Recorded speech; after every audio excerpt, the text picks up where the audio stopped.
ایک چھوٹے سے گاؤں میں رہنے والی حریم ایک عام سی لڑکی تھی، مگر اس کے خواب بہت خاص۔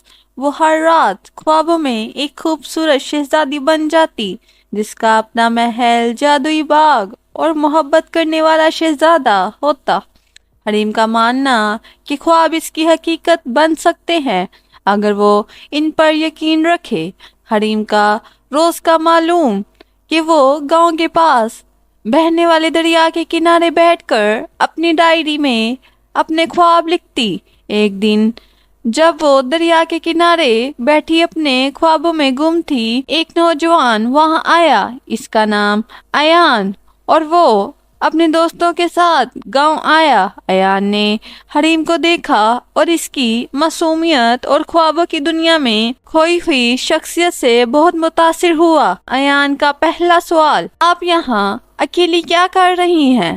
حریم نے مسکرا کر جواب دیا، میں اپنے خوابوں کو لکھ رہی ہوں۔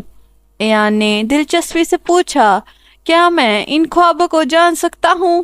یوں دونوں کی بات چیت شروع ہوئی اور روز دریا کے کنارے ملاقات ہونے لگی۔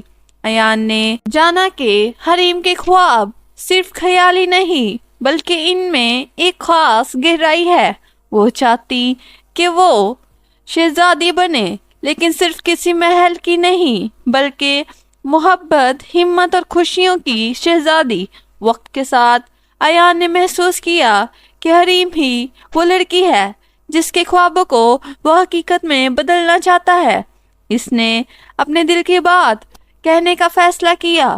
ایک خوبصورت شام دریا کے کنارے، جب چاندنی ہر چیز پر چھا رہی تھی، ایان نے حریم سے کہا، حریم، میں چاہتا ہوں کہ تمہارا خوابوں کا شہزادہ حقیقت بن جاؤں۔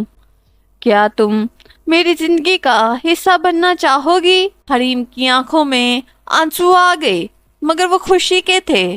اس نے آہستہ سے سر ہلایا اور کہا، میرے خواب ہمیشہ یہی چاہتے اور آج وہ حقیقت بن رہے ہیں۔ یوں حریم اور ایان کی محبت کی کہانی شروع ہوئی۔